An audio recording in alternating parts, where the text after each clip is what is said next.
लोग, ठीक है। आज हम लोग आराम से पढ़ लेते हैं नवीनतम सामान्य ज्ञान और अगले दिन पढ़ लेंगे खेलकूद, ठीक है। शुक्रवार के दिन सबसे पहले सब लोग को बता देते हैं 11 बजे से क्लास चलेगा और शनिवार के दिन क्लास में ही टेस्ट होगा। 11 बजे से होगा, 2 टेस्ट होगा, 11 से 12 एगो रखा जाएगा, खूब बढ़िया डिस्कशन करके, हाँ। और फिर 12 से एक एगो टेस्ट हो जाएगा। तो 2 गो टेस्ट में हो गया क्लियर, एक फिजिकल ज्योग्राफी का और एक पॉलिटी का भाग 3 और 4, ये 2 टेस्ट। बाकी इंडियन ज्योग्राफी वाला हम ले लेंगे, उससे पहले हम ले लेंगे, ठीक है।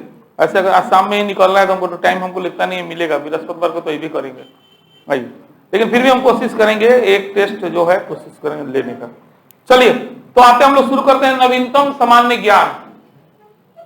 नोबेल पुरस्कार याद कर ले लोगों, एकदम जगह परीक्षा देवे के बनू तो घोर के पी जाओ, और जगह नहीं देवे के वो हो, अभी से आदत बनावे का पड़ेला। आदत नहीं रहेगा तो याद रखिएगा कि आप कभी भी जो है करंट अफेयर्स पर विजय हासिल नहीं कर सकते हैं।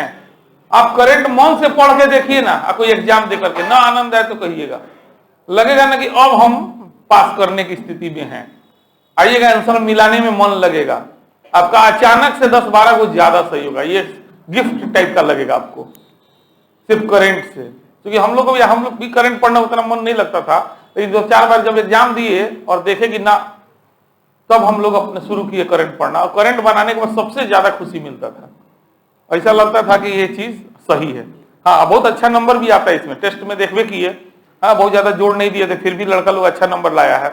और मुझे लगता है दिसंबर वाले में 20 नंबर से ऊपर देखिएगा 100+ लोग लाएगा, क्योंकि बहुत ज्यादा लोगों में कंपटीशन भावना आ गया है ना, तो अच्छा चीज आना चाहिए।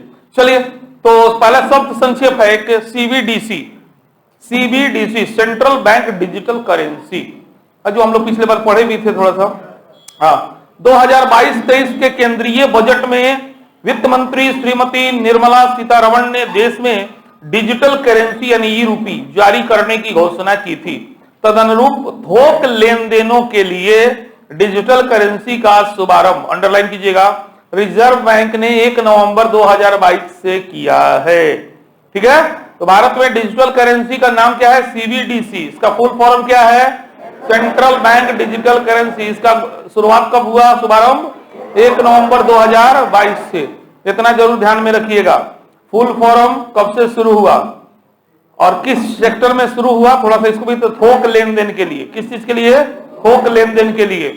सेंट्रल बैंक द्वारा जारी डिजिटल करेंसी नकद मुद्रा की तरह लीगल टेंडर होगी। इसका विनिमय नकद मुद्रा में किया जा सकेगा। डिजिटल करेंसी के चलन से कागजी मुद्रा पर निर्भरता कम हो जाएगा। चलिए नेक्स्ट है, नियुक्तियां आते हैं। न्यायमूर्ति DY चंद्रचूड़ अब देश के नए मुख्य न्यायाधीश। पढ़ाए थे, कुछ लोग जानते हैं मुख्य न्यायाधीश का कार्यकाल कितना साल होता है? 6 साल। हुआ तो हुआ कितना होला? अधिकतम 65 वर्ष की उम्र तक होता है। तो अधिकतम 65 वर्ष की उम्र तक होता है। और मुख्य न्यायाधीश कौन बनता है परंपरानुसार? वरिष्ठतम न्यायाधीश। इसीलिए 6 महीना, साल भर, 1.5 साल बहुत हो गए। इसीलिए बोले थे ना कि खूब रटे का पड़ेला, तो वही देखिए आ गया वक्त। यही है हमारे मुख्य न्यायाधीश देश के, है ना, क्या नाम है? DY चंद्रचूड़। अंडरलाइन कीजिएगा, सर्वोच्च न्यायालय के मुख्य न्यायाधीश न्यायमूर्ति UU ललित का इस पद पर कार्यकाल 8 नवंबर 2022 तक ही है। उनकी सेवानिवृत्ति के बाद वरिष्ठतम, देख रहा है शब्द सीनियर, वरिष्ठतम न्यायाधीश न्यायमूर्ति DY चंद्रचूड़, पूरा नाम धनंजय यशवंत चंद्रचूड़, 9 नवंबर से देश के नए मुख्य न्यायाधीश होंगे। आज को तारीख 6 दिसंबर, पिछला महीना में बन गए बड़न। हाँ, बस हो गया। तो 2 नाम याद रखिएगा। इससे पहले कौन थे? UU ललित। अब कौन बन गए हैं? बस इतना 2 ध्यान में जरूर रखना चाहिए। इस पद पर उनका कार्यकाल 10 नवंबर 2000, देखिए 24 तक है इनका कार्यकाल, 10 नवंबर 2024, यानी 23, तो वो साल भर, हाँ, ज्यादा रह जाएगा। इस प्रकार 2 वर्ष तक वह मुख्य न्यायाधीश रहेंगे। उनके पूर्ववर्ती न्यायाधीश UU ललित केवल 74 दिन तक इस पद पर रहे थे, माने 65 साल जॉब पूग जाए। हाँ, इस तरीका से, है ना। न्यायमूर्ति ललित ने 27 अगस्त 2022 को यह कार्यभार संभाला था तथा इस पद पर उनका कार्यकाल 8 नवंबर 2022 तक ही है। न्यायमूर्ति वाईवी चंद्रचूड़ को 2016 में सर्वोच्च न्यायालय के न्यायाधीश नियुक्त किया गया था। जो अभी बने हैं चंद्रचूड़ जी, ये इससे पहले हाईकोर्ट में थे और सर्वोच्च न्यायालय में न्यायाधीश के रूप में 2016 में गए। उनके पिताजी जो थे न्यायमूर्ति यशवंत विष्णु चंद्रचूड़ भी भारत के 16वें मुख्य न्यायाधीश थे। अंडरलाइन कर ले सकते हैं, क्योंकि पिता पुत्र दोनों बना है ना। हाँ, तो इनके पिताजी भी जो है 16वें मुख्य न्यायाधीश के रूप में भारत में कार्यरत थे। वो 22 फरवरी 1978 से लेकर 11 जुलाई 1985 तक लगभग 7 वर्ष तक देश के मुख्य न्यायाधीश रहे थे। उस समय जो था ना, परंपरा का पालन अक्षरशः नहीं किया जाता था, इसलिए बहुत ज्यादा विवाद भी हुआ था। तो देश में सर्वाधिक समय तक मुख्य न्यायाधीश रहने का रिकॉर्ड भी उन्हीं के नाम है, बीबीआई। हाँ बिल्कुल, इनके पिताजी के नाम है यशवंत विष्णु चंद्रचूड़, हाँ वाईवी चंद्रचूड़, और ये है डी वाई, ये है डी वाई, वो है वाईवी। हाँ, इसे थोड़ा सा ध्यान रखिएगा। देश में सर्वोच्च न्यायालय के इतिहास में यह पहला ही अवसर होगा, देश में ध्यान दीजिएगा, सर्वोच्च न्यायालय के इतिहास में पहला अवसर है जब बाप बेटा दोनों मुख्य न्यायाधीश बन गया। न्यायमूर्ति डी वाई चंद्रचूड़ देश के 50वें मुख्य न्यायाधीश होंगे, यानी अब तक कौन मुख्य न्यायाधीश बन चुका है लोग? हाँ 50, ये 50वें है। चलिए, लालू यादव आजकल ऐसे भी चर्चा में है, इनकी बेटी है ना, तो आज लोग बेटी का मिसाल दे रहा है। हर एक बाप को अपनी बेटी पे गर्व होगा। हाँ, बेटा लोग के साइड लागत है, तो खूब चर्चा में है लालू यादव, क्योंकि इनकी बेटी अपने जहाँ सिंगापुर की, ऐसे उनका शादी हुआ था, उनके हस्बैंड वहीं पे काम करते हैं और वहीं पे ले जाके किडनी का ना, हाँ ट्रांसप्लांट हुआ और वे किडनी दी कौन, तो उनकी बेटी थी। हाँ तो हाँ रोहिणी है ना। चलिए, नहीं ये सही बने, बहुत ऐसे लालू यादव को देने के लिए किडनी बहुत लोग दे सकता था, ऐसा थोड़ी एक बार हाथ उठाते तो बाप रे पूरा, है ना। जन नेता है तो जन नेता में विशेषता होता है, लेकिन उनकी बेटा दुदू वो है, फिर भी बेटी दी, और भी बड़की नहीं दी, बिचली। चलिए, तो लालू यादव 12वीं बार जो है यदि राजद के अध्यक्ष बने हैं। एक लाइन अंडरलाइन कर लीजिए ना, राष्ट्रीय जनता दल के राष्ट्रीय अध्यक्ष लालू प्रसाद यादव लगातार 12वीं बार इस पार्टी के राष्ट्रीय अध्यक्ष चुने गए हैं। बस हो गया, इस पद है तो उनका यह चुनाव जो है 9 अक्टूबर 2022 को नई दिल्ली में पार्टी की राष्ट्रीय कार्यकारिणी की बैठक में निर्विरोध हुआ। उनके इस निर्वाचन की पुष्टि बाद में 10 अक्टूबर को नई दिल्ली में ही पार्टी के राष्ट्रीय अधिवेशन में की गई। अंडरलाइन कर सकते हैं, राष्ट्रीय जनता दल की स्थापना राजद कब बना था, तो 5 जुलाई 1997 को, तथा पार्टी की स्थापना से अब तक श्री लालू यादव ही इसके अध्यक्ष हैं। चुनाव होता है लेकिन निर्विरोध, कोई खड़े नहीं होता, इनके यही चीज है। चलिए, नेक्स्ट है सुजय लाल थाउसेन, केंद्रीय सीआरपीएफ, केंद्रीय रिजर्व पुलिस बल के नए Sujay Lal Thaosen, IPS, Jackie Chan of Indian police service. IPS ही प्रमोशन करके जनरली पैरामिलिट्री फोर्स का हेड बनता है। जो भी आईपीएस है ना, जो यूपीएससी पास करता है, ऐसे ये लोग पैरामिलिट्री फोर्स हो गया, आप यूपीएससी के थ्रू असिस्टेंट कमांडेंट, फिर कमांडेंट, डिप्टी बने, ऐसे करके प्रमोशन करके बनता है, एक का दुका, लेकिन ज्यादातर देखिएगा हेड बनता है आईपीएस। हाँ, तो ये आईपीएस थे, आईपीएस ऑफिसर थे, जिनको Jackie Chan of Indian police service के नाम से भी जाना जाता है। हाँ, अंडरलाइन कर सकते हैं। भारतीय पुलिस सेवा के 1988 बैच के मध्य प्रदेश कैडर के श्री सुजय लाल थाउसेन सीआरपीएफ के नए महानिदेशक के रूप में कार्यभार 1 अक्टूबर 2022 से मतलब 1988 में ये आईपीएस बने थे, है ना, और धीरे धीरे प्रमोशन करते करते आज ये सीआरपीएफ के महानिदेशक बन गए हैं। ठीक है, आ जाइए, अंडरलाइन अब मत कीजिए। इससे पहले वह एसएसबी के महानिदेशक थे तथा साथ ही आईटीबीपी के भी महानिदेशक का कार्यभार, अतिरिक्त कार्यभार सौंपा गया था इनको।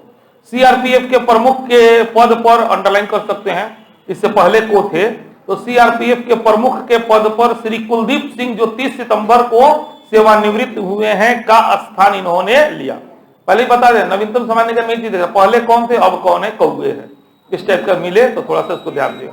और थोड़ा जीके के रूप में प्रथम कौन थे, इसको भी अगर कहीं मिल जाए तो इसको, जैसे सर्वोच्च न्यायालय के प्रथम मुख्य न्यायाधीश कौन थे, हीरालाल जी कानिया, वही ना थे।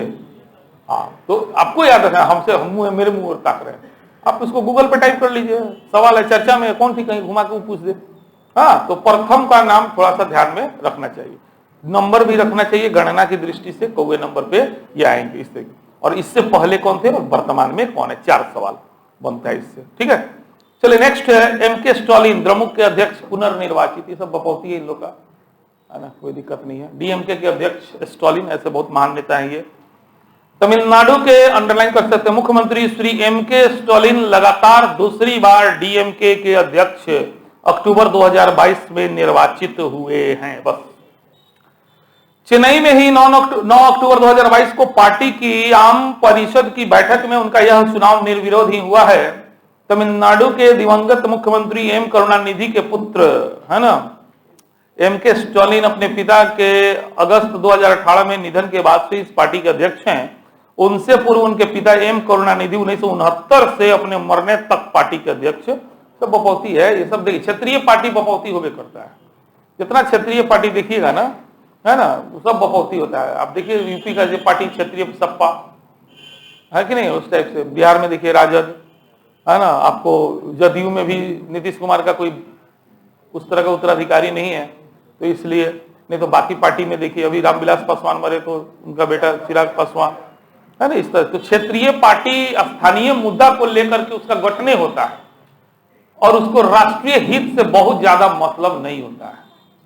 क्षेत्रीय पार्टी क्षेत्रीय समस्या को लेकर के इतना ताकतवर बनते जा रहा है कि राष्ट्रीय मुद्दा एक समय दिन प्रतिदिन छिन्न होती जा रही है। समझ रहे हैं, क्षेत्रीय पार्टी का मतलब क्या हुआ कि आपको क्षेत्र विशेष के मुद्दा से संबंधित राजनीति करना है। तो ये कैसे देश की एकता अखंडता को खंडित करता है और कैसे सरकार बनाने में बाधा उत्पन्न करता है, आप समझ सकते हैं। अब मान लिया गया राजद के तरफ झुकाव, आज कहा जाता है MY, M for Muslim, Y for Yadav, उन लोग का ज्यादा है। तो वो लोग ऐसा गठजोड़ बना लेंगे, ऐसा गठजोड़ बना लेंगे कि मान लिया गया इस तरह का राजनीति होगा तब तो फिर सब लोग का विकास होगा नहीं, है ना। कहने के लिए सब लोग के मुख्यमंत्री होता है, लेकिन अचानक से मुख्यमंत्री बनने पर किसी जाति विशेष के लोग को ही खुशी क्यों होती है, सबको खुशी क्यों नहीं होती है, सब कोई अपना क्यों नहीं मुख्यमंत्री मानता है, इंतजार करता है, अच्छा तू तो जइबा एक दिन फिर हमारा आई। तो क्षेत्रीय पार्टी देश हित में काम नहीं करता है, वो क्षेत्र विशेष के हित में, जाति विशेष के हित में, है कि नहीं है, काम करता है। तो इससे देश की एकता अखंडता कहीं ना कहीं कमजोर होती है। और चूंकि अब लोगों का राजनीति की तरफ इतना ज्यादा झुकाव हो गया है कि राष्ट्रीय पार्टी में उसको स्थान मिलना थोड़ा मुश्किल है, तो क्षेत्रीय पार्टी से लोग जुड़ जाता है और उसी के लिए काम करना शुरू कर देता है। तो उसको व्यक्तिगत हित ज्यादा महत्वपूर्ण हो जाता है। इस वजह से देखिए क्या हाल है देश का आज। आप देख रहे हैं ना, डीएमके का बाप मरा तो बेटा, उधर लालू यादव हैं, वो जाएंगे तो उनका बेटा, हर जगह यही हाल है, ऐसा नहीं है ना। चलिए, तो ओवरऑल एमके स्टालिन डीएमके के अध्यक्ष बने। इससे पहले कौन थे, करुणानिधि। कौन थे, करुणानिधि। चलिए, अनीश दयाल सिंह आईटीबीपी, अनीश दयाल सिंह जो है आईटीबीपी के नए डीजी यानी महानिदेशक होंगे, अंडरलाइन कर सकते हैं।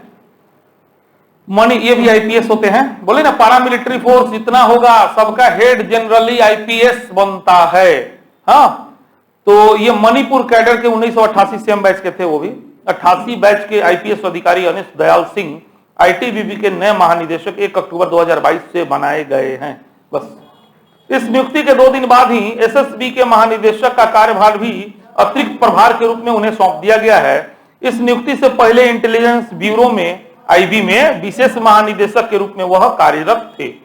चलिए नेक्स्ट है संदीप कुमार गुप्ता, गेल के चेयरमैन बने हैं। हाँ, संदीप कुमार गुप्ता गेल के नए चेयरमैन, अंडरलाइन कीजिए एक लाइन। आईओसी के निदेशक रहे श्री संदीप कुमार गुप्ता अब सार्वजनिक क्षेत्र की ही एक अन्य कंपनी भारतीय गैस प्राधिकरण अर्थात गेल के नए चेयरमैन सह प्रबंध निदेशक अक्टूबर 2022 में बनाए गए हैं। बस 58 वर्षीय श्री संदीप गुप्ता ने यह नया कार्यभार जो है 3 अक्टूबर 2022 से संभाला है। चलिए नेक्स्ट है अरुणाचल प्रदेश के राज्यपाल ब्रिगेडियर बीडी मिश्रा को मेघालय का अतिरिक्त प्रभार दिया गया है ना। ब्रिगेडियर मिश्रा जी हैं ये। हाँ, अरुणाचल प्रदेश के राज्यपाल थे ब्रिगेडियर बीडी मिश्रा, जो सेवानिवृत्त हो चुके हैं। उनको ही मेघालय का राज्यपाल अतिरिक्त प्रभार के रूप में, एक साथ 2 राज्य पढ़ाए थे ना, कौन संशोधन के द्वारा, वेरी गुड। सातवां मूल संविधान में क्या व्यवस्था था? एक राज्य का एक व्यक्ति ही होगा, लेकिन इसको संशोधन किया गया कि नहीं, एक ही व्यक्ति को एक से अधिक राज्यों का राज्यपाल भी बनाया, तो उसी के तहत ये बने हैं। अंडरलाइन कीजिए। मेघालय के राज्यपाल श्री सत्यपाल मलिक का इस पद पर कार्यकाल 9 अक्टूबर 2022 को पूरा हो गया। इस पद पर कोई नियमित नियुक्ति होने तक अरुणाचल प्रदेश के राज्यपाल ब्रिगेडियर बीडी मिश्रा को यह प्रभार अतिरिक्त प्रभार के रूप में सौंपा गया है। सही पूछा जाए तो अभी तक एक इंपॉर्टेंट हम लोग को मिला है सर्वोच्च न्यायालय के, हाँ, बाकी सब काम चलाऊ। चले, गिरिधर अरमाने देश के नए रक्षा सचिव, ये VVI में रख सकते हैं, है ना। गिरिधर अरमाने रक्षा सचिव नियुक्त हुए हैं। गिरिधर अरमाने भारतीय प्रशासनिक सेवा, ये लोग IAS होता है जनरली, ठीक है, IAS कलेक्टर साहब लोग, हाँ। तो भारतीय प्रशासनिक सेवा को 1988 बैच के आंध्र प्रदेश कैडर के श्री गिरिधर अरमाने देश के नए रक्षा सचिव 1 नवंबर 2022 से बनाए गए हैं। अब किसका जगह लिए हैं इसको भी थोड़ा ध्यान में रखिएगा, अंडरलाइन करते चलिए। इस पद पर श्री अजय कुमार, बस इतना काफी है ना। माने अरमाने जी से पहले अजय कुमार थे, अरमाने जी नया बने हैं, इससे पहले को थे अजय कुमार थे, ठीक है।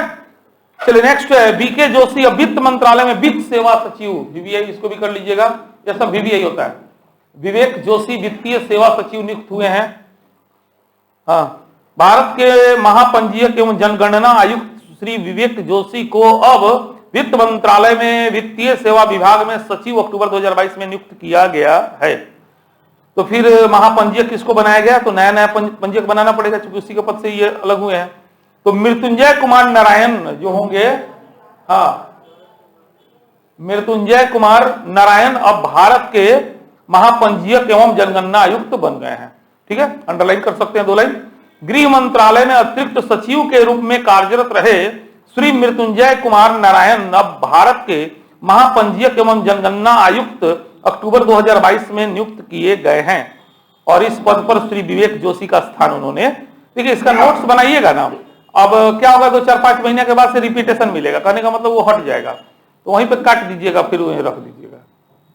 बात समझ रहे हैं ना, इस तरीके से बनेगा कि रिपीटेशन ना हो। जैसे बना रहे हैं तो एक लाइन पूरा छोड़ दिए, एक लाइन छोड़ के बनाइएगा इसको, क्योंकि अभी 1-2 साल तक आपको पढ़ना है, और इस क्रम में क्या होगा, चेंज होता रहेगा। तो मान रक्षा सचिव चेंज हो गया तो उसको काट के जो नया आएगा उसको बस एक लाइन काटिएगा, जिससे पता चलेगा इससे पहले ये थे, बस, है ना। अभी पूरा इसमें लिखने की जरूरत नहीं, रक्षा सचिव बस हाइफन एक नाम, है ना। पहले वाला किताब में है, पहले कौन थे, प्रथम कौन थे, आखिरी कौन, सब किताब में है। खाली अभी वर्तमान में दिमाग में रखना है, वर्तमान में को है, एक एक स्टेप आगे बढ़ना है। जब ये खूब बढ़िया याद हो जाएगा तो फिर इससे पहले कौन थे वो अपने आप ऑटोमेटिक आ जाए। इस पद पर था तो वहां चला गया, वहां से ई आ गया, सब यही नहीं देख रहे हैं, पूरा यही तो हो रहा है। चलिए नेक्स्ट है संजय मल्होत्रा, अब वित्त मंत्रालय में राजस्व सचिव बन रहे हैं संजय मल्होत्रा। वित्त मंत्रालय में वित्तीय सेवा विभाग में सचिव श्री संजय मल्होत्रा अब इसी मंत्रालय में राजस्व सचिव के रूप में कार्यभार संभालेंगे, हो गया। इस पद पर तरुण बजाज जो 30 नवंबर को सेवानिवृत्त होंगे का स्थान वह लेंगे। चलिए, तो ये था नियुक्तियां, बहुत ज्यादा नियुक्तियां हैं। इसमें मेरे तरफ से VVI में रहा most VVI DY Chandrachud, VVI 3 गो, है ना। VVI में आपको गिरधर अरमाने रक्षा सचिव, वित्त सचिव और वित्त मंत्रालय में राजस्व सचिव, ये 3 VVI में रखिएगा। और मोस्ट VVI जनरल कंपटीशन एकदम मान के जाइए कि हाँ, मुख्य न्यायाधीश का नाम पूछ सकता है।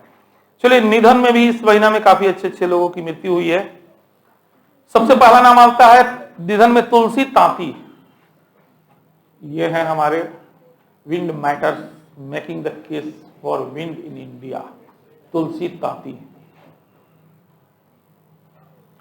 भारत के विंडमैन के नाम से प्रसिद्ध, अंडरलाइन कीजिए, VVI कीजिए, एकदम VVI, विंडमैन के नाम से प्रसिद्ध उद्यमी तुलसी तांती का हार्ट अटैक से 1 अक्टूबर 2022 को कहां, पुणे में निधन हो गया, बस हो गया बस। वह 64 वर्ष के थे और ग्रीन एनर्जी कंपनी सुजलान एनर्जी के वह संस्थापक एवं चेयरमैन सह प्रबंध निदेशक थे। सोलर एनर्जी, विंड एनर्जी, ये सुजलान एक कंपनी है ना, जो हम लोग क्या बोलते हैं, सोलर एनर्जी नहीं, छतों पे लगाते हैं, हाँ, सौर ऊर्जा, पवन ऊर्जा, इस तरह से बहुत सारा वो मशीन बनाती है और उसी के माध्यम से ऊर्जा उत्पन्न, ये काफी, इसीलिए इनको विंडमैन भी कहा गया है। है ना। सुजलान एनर्जी हमको याद है जब आया था तो उसका शेयर 250-300 रुपये का था, आज घट के 10-11 रुपये पे आ गया है। धीरे धीरे उसका महत्व खत्म होते जा रहा है, कंपनी डूबते जा रहा है। हाँ? और यही उनके संस्थापक थे, भी यही रखिएगा इनको। हाँ चलिए नेक्स्ट है निपोन गोस्वामी। समझ आया ना, इनका संबंध जनरली एनर्जी, तो किस प्रकार का एनर्जी, सोलर विंड है, और कंपनी का संबंध सुजलान कंपनी, फेमस कंपनी है सुजलान कंपनी, फेमस कंपनी। चलिए निपोन गोस्वामी अस्मी फिल्मों के प्रसिद्ध अभिनेता श्री निपोन गोस्वामी का 80 वर्ष की आयु में 27 अक्टूबर 2022 को गुवाहाटी में निधन हो गया। बस हो गया। 1957 में। बस किस क्षेत्र से संबंधित है, इसमें ज्यादातर यही सवाल बनता है, निधन में कब मरे नहीं पूछता है, किस क्षेत्र से संबंधित थे। तो जैसे तुलसी ताती एनर्जी, हाँ, या सुजलान, हाँ, उसी तरह निपुण गोस्वामी क्या थे, अभिनेता, अस्मी अभिनेता, हाँ, इस टाइप का सवाल बनता है इससे। 1957 में अस्मी फिल्म प्याली फुकन में बाल कलाकार के रूप में फिल्म जगत में प्रवेश उन्होंने किया था। 1969 में जारी फिल्म डॉक्टर बेज बरुआ से विशेष ख्याति उन्होंने अर्जित की थी। चलिए नेक्स्ट, मोस्ट वीवीआई नहीं है ये सब, लेकिन हाँ मैंने पर्सनालिटी वीवीआई है। हाँ, मुलायम सिंह यादव, फोटो डल्ले बनी कि ना, डल्ले बनी नहीं रहे, मुलायम सिंह यादव। चलिए नहीं, ये लोग सही बात कहा जाए तो कांग्रेस का कमर तो ये लोग तोड़ा, भले बाद में ये हुआ, लेकिन कांग्रेस को औकात दिखाया लालू यादव, जॉर्ज फर्नांडिस, जयप्रकाश नारायण, यही सब लोग तो मिलकर इंदिरा गांधी का अहंकार को तोड़ा। लेकिन देखा कि उससे भी ज्यादा अहंकारी इन लोग के नजर में बीजेपी है, तो फिर से कांग्रेस का दामन थाम रहा है। ये अलग मैटर है ना। तो अंडरलाइन कर सकते हैं 2-4 लाइन। समाजवादी पार्टी के संरक्षक एवं उत्तर प्रदेश के पूर्व मुख्यमंत्री श्री मुलायम सिंह यादव जी का 83 वर्ष की आयु में 10 अक्टूबर, अच्छा खासा जी, ठीक ठाक है, ऐसा कोई दिक्कत नहीं। हाँ, 83 वर्ष की आयु में 10 अक्टूबर 2022 को गुरुग्राम के एक अस्पताल में निधन हो गया। बस रहने दिया। कितना तारीख को मरी है? हाँ, इनका डेट ध्यान रखिएगा, क्योंकि मुलायम सिंह यादव कौन थे ये नहीं पूछेगा, इनका डेट महत्वपूर्ण है, क्योंकि बहुत फेमस पर्सनालिटी है, सब लोग जाते हैं राजनीतिज्ञ थे। हाँ, तो इसका डेट इंपॉर्टेंट है। ये लोग जब मर रहा है ना, तो लालू यादव को डर लग रहा है, हम पटनारवा गोई लोग हमरे नंबर बोला गांव में देखिए ना, एगो बूढ़ मरी न तो बाकी बूढ़ों के ऐसे ही हेडक धैले रही। एगो बूढ़ मरल जहाँ कोई हमरा से वो तो छोटे रह बड़ा देखते हमने, हम देखा तो देखे कैसे ऐसा वो जाएगा दाह संस्कार में, लेकिन अलगे बैठेगा, नहीं जाएगा संगे, अलगे बैठेगा कोने में कहीं, खाली देखेगा एक टॉप। किसको नहीं डर लगता है बेचारा, सोच के देखिए, इस दुनिया को छोड़ के जाना है तो कैसा फीलिंग होगा। वो बेचारे अंतिम कंडीशन में जब वही सब देखता होगा लोग। अब लालू यादव क्या देखते होंगे, हमारे सारा हितवा चल गए, रामविलास छोट रहे वो चल गए है ना। जॉर्ज फर्नांडिस तो काफी सीनियर नेता थे, वो बहुत पहले चले गए। मुलायम सिंह यादव, अब उनके ग्रुप का हमको नहीं लग रहा है कोई बचा है ना। हाँ क्यों बचा वोटे, जॉर्ज फर्नांडिस चले, रामविलास पासवान चलिए, हाँ नीतीश जी, हाँ नीतीश राव, नहीं एक ही थाली का सब है सब। चलिए तो 10 अक्टूबर को ये चले गए। अस्वस्थता के चलते लगभग 1.5 माह पूर्व उन्हें मेदांता हॉस्पिटल में भर्ती कराया गया था, जहां 1 अक्टूबर से वह वेंटिलेटर पर थे। उत्तर प्रदेश सरकार ने उनके निधन पर 3 दिन का राजकीय शोक घोषित किया। अंडरलाइन कर सकते हैं, नेताजी के नाम से विख्यात थे ये, नेताजी के नाम से विख्यात बस हो गया। श्री मुलायम सिंह यादव अपने 6ठे दशक के लंबे राजनीतिक कैरियर में 10 बार यूपी विधानसभा के लिए, 7 बार लोकसभा के लिए निर्वाचित हुए थे। अपने राजनीतिक कैरियर की प्रारंभिक वर्षों में संयुक्त सोशलिस्ट पार्टी, भारतीय क्रांति दल, लोक दल आदि से संबद्ध रहे श्री मुलायम सिंह ने 1992 में समाजवादी पार्टी की स्थापना की थी तथा इसके वह संस्थापक अध्यक्ष थे। 1 जनवरी 2017 तक वह इस पार्टी के अध्यक्ष रहे। बाद में इनका यह स्थान उनके पुत्र श्री अखिलेश यादव ने ले लिया, जो अभी तक 3 को हम लोग पार्टी देखे, तीनों क्षेत्रीय पार्टी। राजद देखे, लालू यादव जिंदा है, अभी खुद है। उसका द्रमुख डीएमके देखें तो उन करुणानिधि मर गए तो उनका बेटवा आ गया। अब मुलायम सिंह मरे तो उनका बेटा है। हाँ, तो श्री यादव जी इसे कहले, वो अपना बाल बच्चा ला सोचा था, अपना बाबूजी के समझाओ, बाबूजी ओकरा पीछे पड़ला से ना हुई, जात जात के ना होला, जाते बियाह काटेला, तो बेटा के बियाह ना होके दियो, तो जात के राजनीति त्याग दीजिए लोग, एकदम त्याग दीजिए लोग। याद रखिएगा, सबसे बड़ा दुश्मन कोई है ना, मैंने हम जो महसूस किए वो हमारी जात है। बियाह ना करे देवे ससुरा सबसे बड़का, जहां एगो अगुआ ये पूछे कैसे लइकवा तो ठीक है कुछ करे लेना, एगो हमरो भतीजा में देख लो उन्हें करी ला भाई उन्हें जाके सटका दी, ऐसे बड़का कौन गजब बात है। और जिस जात के लिए हम एकदम खून देने को तैयार है और वो जात हमारा देख लीजिए क्या कर रहा है, अपना बाल बच्चा के आगे बढ़ाई। अब कोई नीमन लड़की देख ली तो कोई हमरे भतीजवा से हो जाओ, बेटवा से हो जाओ, सब चक्कर में ना रहे के जाति पात है। बेचारा दूसर जात के लोग सपोर्ट करके हुआ भेजेला इतना मेहनत से, आ तोहर जात के लोग काट देवेला। याद रखिए लोग हमारे बात, हाँ 2-4 को हमको भेज नहीं काट देला, हम क्या करी। अब लड़का तो बहुत शादियों कराते हैं, ऐसा नहीं है। अब इतना लड़का बहुत लोगों उम्मीद न रहता है कि सर एगो लड़का बताई ना, एगो लड़का बताई ना। अब जो लड़का के नौकरी लगे तब तो पूछ ले बाबू तो जात का हो, आज तो ना पूछ ले रही हो तो उसमें पूछे के पड़ेला। एक बार वही पूछते, जब नौकरी लगता है तब तो पूछते हैं, बता दिए लोगों ने अपने मने। लड़कियों सबसे पूछी ले, चिंता काहे कैले बड़। हाँ तो गैलन तो ओकरा बाद के बनलन इनकर बेटा अखिलेश यादव, जो अभी तक इस पार्टी के अध्यक्ष है। 1996 से 98 के दौरान केंद्र में एचडी देवगौड़ा के नेतृत्व वाली संयुक्त मोर्चा की सरकार में वो रक्षा मंत्री भी रहे थे। वह 3 बार 89 से 91, 93 से 95, 2003 से 7 उत्तर प्रदेश के मुख्यमंत्री भी रहे थे। और बाद में उनके पुत्र श्री अखिलेश यादव 2012 से 17 के दौरान इस प्रदेश के मुख्यमंत्री रहे। चलिए नेक्स्ट है शेखर जोशी, काफी बड़े ये भी हस्ती है। शेखर जोशी साहित्यकार है, हाँ अंडरलाइन कीजिए 2 लाइन। हिंदी साहित्यकार श्री शेखर जोशी का 90 वर्ष की आयु में 4 अक्टूबर 2022 को गाजियाबाद में निधन हो गया।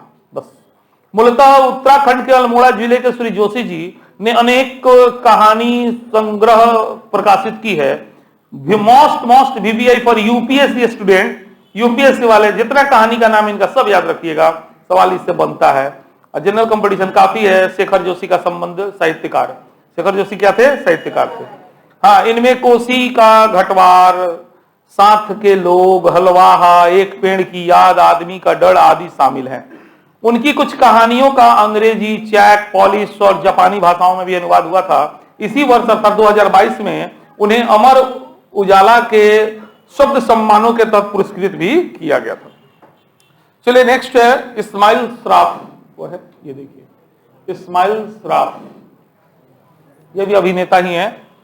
हाँ बॉलीवुड के प्रसिद्ध निर्देशक हैं ये। हाँ इस्माइल सराफ का 62 वर्ष की आयु में 26 अक्टूबर 2022 को मुंबई में निधन हो गया। इनके द्वारा निर्देशित फिल्म थोड़ी सी बेवफा, आहिस्ता आहिस्ता, बुलंदी और सूर्या आदि शामिल थी। 2004 ईस्वी में रिलीज हुई फिल्म थोड़ा तुम बदलो थोड़ा हम इनके निर्देशन में बनी अंतिम फिल्म थी। चलिए नेक्स्ट है जे ईरानी, नहीं पड़ेगा, चलिए हटे। जे ईरानी अंडरलाइन कीजिएगा। स्टील मैन ऑफ इंडिया के रूप में विख्यात, स्टील मैन ऑफ इंडिया, हाँ याद रखिएगा स्टील मैन ऑफ इंडिया। विंडमैन तुलसी ताती, विंडमैन स्टीलमैन जे ईरानी के रूप में विख्यात उद्यमी श्री जमशेद जिजी ईरानी का 86 वर्ष की आयु में जमशेदपुर में निधन हो गया। बस हो गया। मेट्रोलॉजी में परास्नातक और डॉक्टरेट की उपाधि प्राप्त डॉक्टर ईरानी 1963 में से फील्ड में British iron and steel research association में एक वरिष्ठ वैज्ञानिक अधिकारी के रूप में जुड़े थे। बाद में 1969 में भारत में टाटा आयरन एंड स्टील अर्थात टाटा स्टील के महाप्रबंधक, अध्यक्ष, प्रबंध निर्देशक रहने के बाद 2001 में टाटा स्टील से वह सेवानिवृत्त हुए। इस दौरान टाटा सन्स से संबद्ध कंपनियों के निदेशक भी वह रहे। 2011 में टाटा समूह की सभी कंपनियों से वह सेवानिवृत्त हो गए। 1996 में रॉयल एकेडमी ऑफ इंजीनियरिंग के इंटरनेशनल फेलो वह बनाए गए थे। IIT लखनऊ के निदेशक मंडल के अध्यक्ष भी वह रहे। 1997 में ब्रिटेन की तत्कालीन महारानी नाइटहुड से उन्हें सम्मानित भी किया गया था, जबकि भारत सरकार ने 2007 में पद्म भूषण से उन्हें सम्मानित, अंडरलाइन कीजिए। 1997 में ब्रिटेन की तत्कालीन महारानी ने उन्हें नाइटहुड से सम्मानित किया था और भारत सरकार ने 2007 में पद्म भूषण, विभूषण ना, पद्मश्री ना, पद्म भूषण। हाँ जे ईरानी मोस्ट VVI कर लीजिए सबसे पहले सारे मृत्यु में। तुलसी तांती सेकंड नंबर पे रखिएगा और बाकी काम चलाओ VVI कर लीजिए, सब ठीक है। चलिए अब आते हैं हम लोग पुरस्कार सम्मान में। पुरस्कार सम्मान में आते हैं, देखते हैं। राजस्थान शासन का गांधी सद्भावना पुरस्कार, ये सब बेकार बेकार है, चलिए ठीक है, फिर भी अंडरलाइन करते चलिएगा, अंडरलाइन मत कीजिए। देश की 5 जानी मानी गांधीवादी हस्तियों को राजस्थान शासन का वर्ष 2022 का गांधी सद्भावना पुरस्कार 2 अक्टूबर 2022 को गांधी जयंती के अवसर पर जयपुर में मुख्यमंत्री श्री अशोक गहलोत ने प्रदान किया। अंडरलाइन कर सकते हैं। पुरस्कृत हस्तियों में बेंगलुरु के डॉक्टर एस.एन. सुब्बाराव, मरणोपरांत मिला इनको, है ना। उसके बाद आपको है कहां, जोधपुर के श्री नेमीचंद जैन भावुक, इनको भी मरणोपरांत मिला है। वाराणसी के श्री अमरनाथ भाई, दिल्ली के श्री कुमार प्रशांत और तथा जयपुर के डॉक्टर डी.आर. मेहता शामिल थे। बस हो गया। इस पुरस्कार के तहत प्रशस्ति पत्र के साथ 5-5 लाख रुपए की राशि प्रदान की जाती है। इन्हें यह पुरस्कार महात्मा गांधी के मार्गदर्शी सिद्धांतों को जन जन तक पहुंचाने तथा इनके अनुशीलन व अनुपालन की दिशा में अतुल्य योगदान के लिए दिया गया था। चलिए नेक्स्ट है राइट लिवलीहुड पुरस्कार 2022, इसको VVI कर सकते हैं थोड़ा सा। हाँ, सोमालिया देश का नाम है, अफ्रीकी कंट्री है जिसकी राजधानी मोगादिशु, हाँ सोमालिया, मोगादिशु, हाँ अफ्रीकी देश है। सोमालिया की फाटून अडान एवं उनकी पुत्री इलवाड़ इल्मान वेनेजुएला के सामाजिक सेवा सहकारी संगठन सेकोशीशोला, युगांडा, सब अफ्रीकी कंट्री है।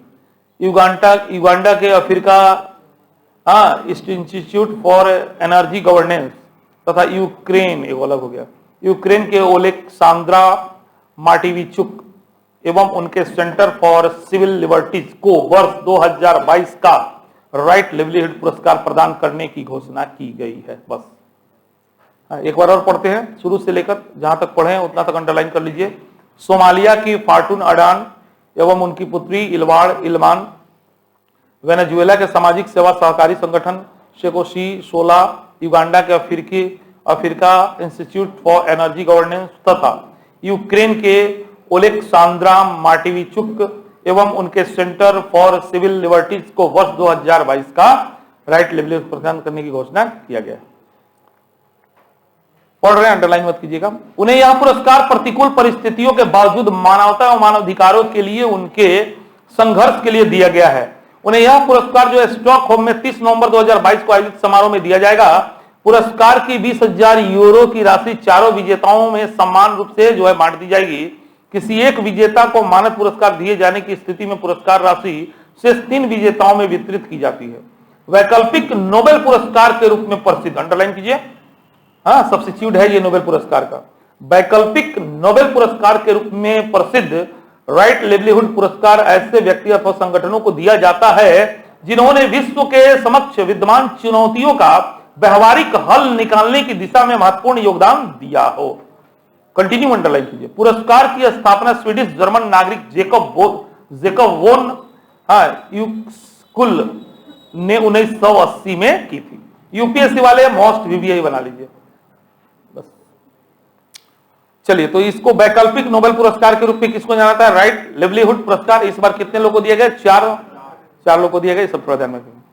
चलिए नेक्स्ट ब्रैकेट वाला बाद में पढ़ा जाएगा। चलिए बुकर पुरस्कार मोस्ट VVI बुकर पुरस्कार 2022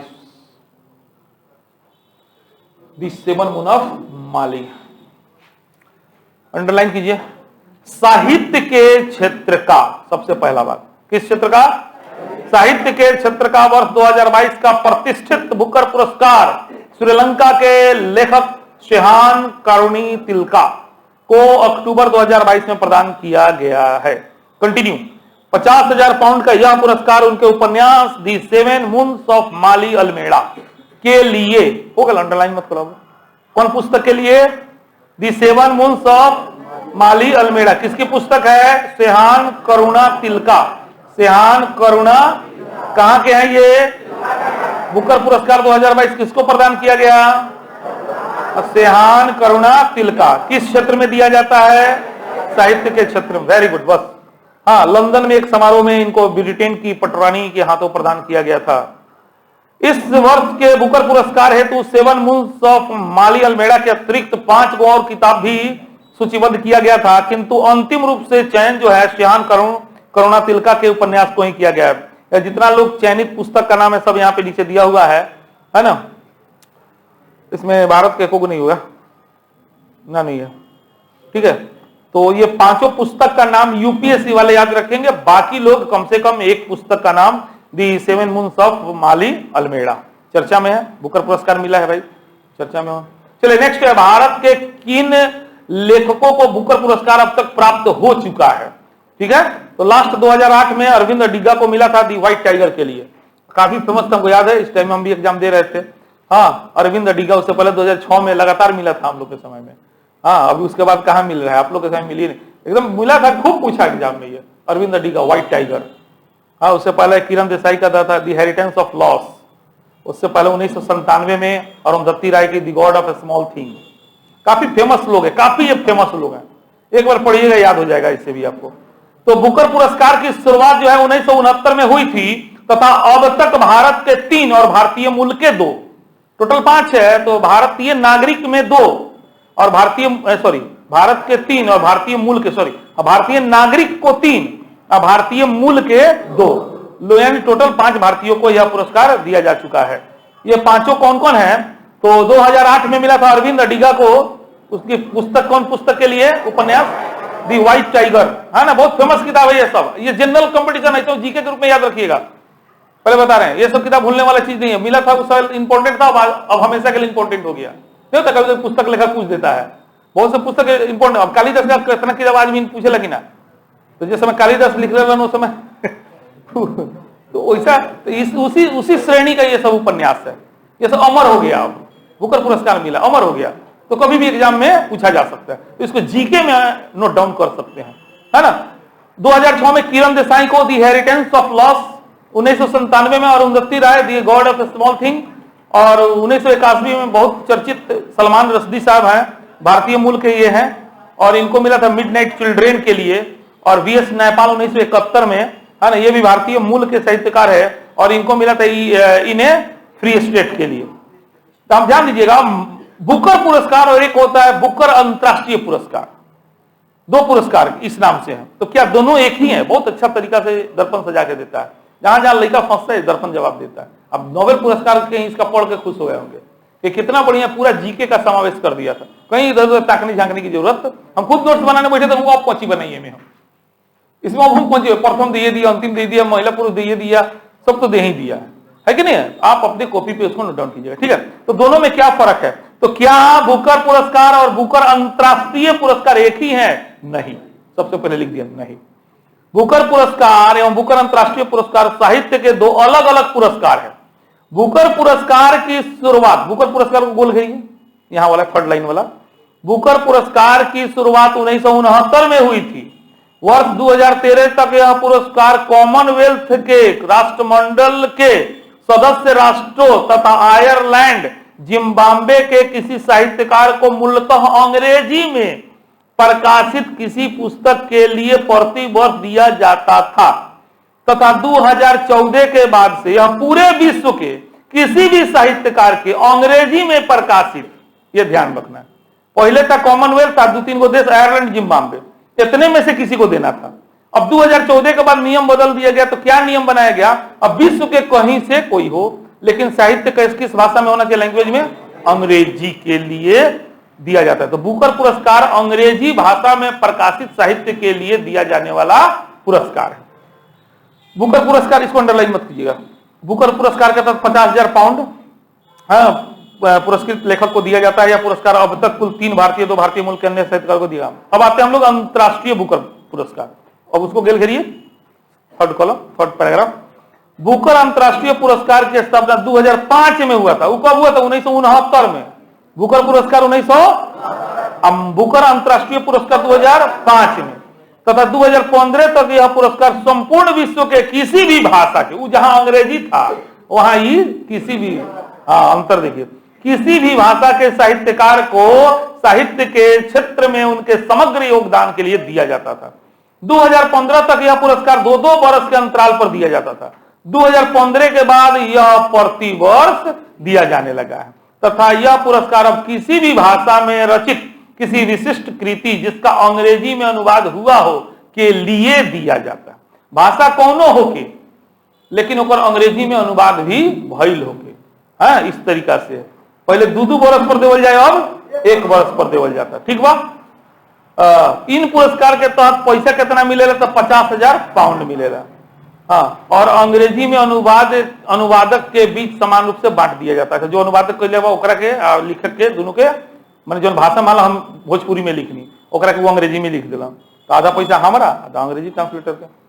यह पुरस्कार अंडरलाइन कर सकते हैं, भारत की एकमात्र लेखिका गीतांजलि श्री को उनके उपन्यास टॉम्ब ऑफ सैंड एवं उनकी अंग्रेजी में अनुवादिका थी डेजी रॉकवेल को इसी वर्ष यानी मई 2022 में प्रदान किया गया है।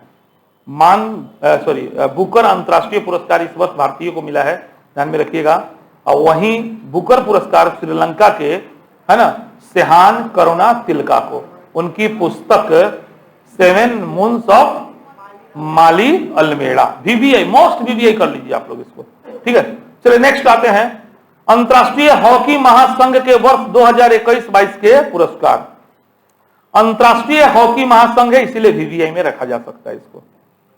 अंतर्राष्ट्रीय हॉकी महासंघ ने वर्ष 2021-22 के सर्वश्रेष्ठ खिलाड़ियों के लिए, अभी अंडरलाइन नहीं करना है, अपने स्टार पुरस्कारों की घोषणा अक्टूबर 2022 में अलग अलग तिथियों में की। पिछले वर्ष की भांति इस वर्ष भी भारतीय खिलाड़ियों का दबदबा इस पुरस्कारों में रहा। अंडरलाइन कीजिए, भारतीय हॉकी टीम के हरमनप्रीत सिंह को लगातार दूसरे वर्ष पुरुषों में प्लेयर ऑफ द ईयर। ठीक है, अंतर्राष्ट्रीय हॉकी महासंघ का पुरस्कार है, VBI होता है, इसलिए इसको ध्यान में रखना है। पुरुषों में प्लेयर ऑफ द ईयर का पुरस्कार किसको मिला? हरमनप्रीत सिंह। हाँ, कहां के हैं ये? भारत के। वहीं PR राजेश को पुरुषों में तथा सविता पुनिया को महिलाओं में सर्वश्रेष्ठ गोलकीपर, है ना, सर्वश्रेष्ठ 2 पुरस्कार, 3 पुरस्कार आ गया। गोलकीपर में दोनों महिला पुरुष दोनों ले लिए, और वहीं प्लेयर ऑफ द ईयर पुरुष का हम लोग को मिला है। उन्हें भी यह पुरस्कार लगातार दूसरे वर्ष से मिला है, बस अंडरलाइन मत कीजिए। 26 वर्षीय हरमनप्रीत सिंह विश्व के ऐसे चौथे खिलाड़ी हैं जिन्हें लगातार 2 वर्ष अंतर्राष्ट्रीय हॉकी महासंघ के वर्ष के सर्वश्रेष्ठ खिलाड़ी के रूप में पुरस्कृत किया गया है। महिलाओं में भारत की मुमताज खान को वर्ष की सर्वश्रेष्ठ उभरती हुई खिलाड़ी, इसको अंडरलाइन कर सकते हैं, मुमताज खान को गोल घेरिए, वर्ष की सर्वश्रेष्ठ उभरती हुई महिला खिलाड़ी। बस एक मिनट,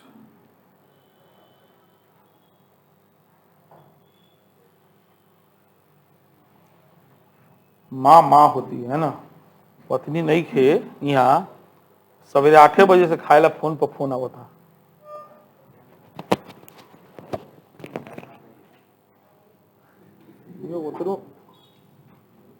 लगातार फोन करते रही पागल, वो में तो 10 को फोन आ गया। वो अभी